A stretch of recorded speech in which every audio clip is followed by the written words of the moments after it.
ഇതാണ് നമ്മുടെ നാടിൻ്റെ ഒരു അവസ്ഥ. LDFനെ വലിയ തോതിൽ തകർക്കാൻ വേണ്ടി നടത്തുന്ന ശ്രമങ്ങളുണ്ട്. മറ്റു ഭാഗങ്ങളെക്കുറിച്ച് പറഞ്ഞതുകൊണ്ട് അതിലേക്ക് ഇപ്പോൾ ഞാൻ കൂടുതലായിട്ട് പോകുന്നില്ല. ഇതിനെല്ലാം തള്ളിക്കൊണ്ട് തന്നെ LDFനെ നല്ല രീതിയിൽ അംഗീകരിക്കുന്ന നിലപാടാണ് പൊതുവേ തെരഞ്ഞെടുപ്പിൽ ഉണ്ടായിട്ടുള്ളത്. വയനാട് നേരത്തെ രാഹുൽ ഗാന്ധി ജയിച്ചു വന്ന മണ്ഡലമാണ്. ഇപ്പോൾ പ്രിയങ്ക ഗാന്ധിക്കും അവിടെ വിജയം നേടാൻ കഴിഞ്ഞു എന്നതാണ് ഉണ്ടായിട്ടുള്ള കാര്യം. അപ്പോൾ LDFന് ഏതെങ്കിലും തരത്തിൽ ക്ഷീണമുണ്ടാക്കുന്ന ഒരു കാര്യവും സംഭവിച്ചില്ല എന്ന് മാത്രമല്ല, BJPക്ക് വലിയ തകർച്ചയുണ്ടായി. LDFന് കൂടുതൽ വോട്ട് നേടിക്കൊണ്ട് വിജയം ഉറപ്പിക്കാൻ ചേലക്കരയിൽ കഴിഞ്ഞു. പാലക്കാട് നേരത്തെ ഉള്ളതിനേക്കാളും കൂടുതൽ വോട്ട് സമ്പാദിക്കാൻ കഴിഞ്ഞു.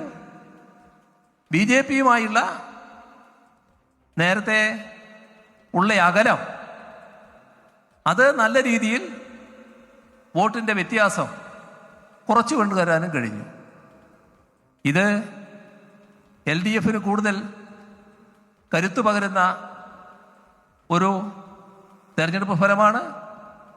ഇനി അങ്ങോട്ടുള്ള നാളുകളിൽ നമ്മുടെ നാട്ടിലെ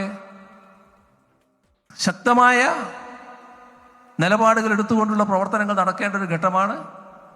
ആ പ്രവർത്തനങ്ങൾക്ക് ഇവിടെ കോഴിക്കോട് സൗത്ത് ഏരിയയിൽ നേതൃത്വം കൊടുക്കാനുള്ള കെട്ടിടമാണ് നായനാർ ഭവൻ എന്ന രീതിയിൽ ഒരുങ്ങിയിട്ടുള്ളത്.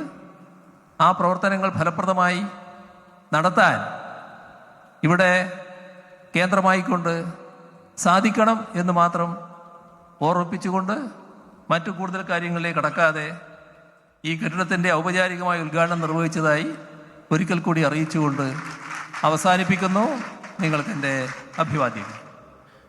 LDFിൻ്റെ അടിത്തറ ഭദ്രമാണ് എന്ന് തെരഞ്ഞെടുപ്പ് ഫലം തെളിയിക്കുന്നു എന്ന് മുഖ്യമന്ത്രി വിശദീകരിക്കുന്നു. ജനങ്ങൾ LDFിനൊപ്പം എന്ന് തെളിയിക്കുന്നതാണ് ഈ തെരഞ്ഞെടുപ്പ് ഫലം.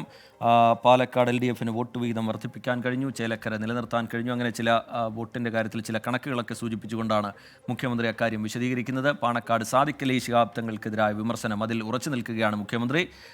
വിമർശിച്ചത് ലീഗ് സംസ്ഥാന അധ്യക്ഷനെയാണ് എന്നുള്ള കാര്യം അദ്ദേഹം വിശദീകരിക്കുന്നു.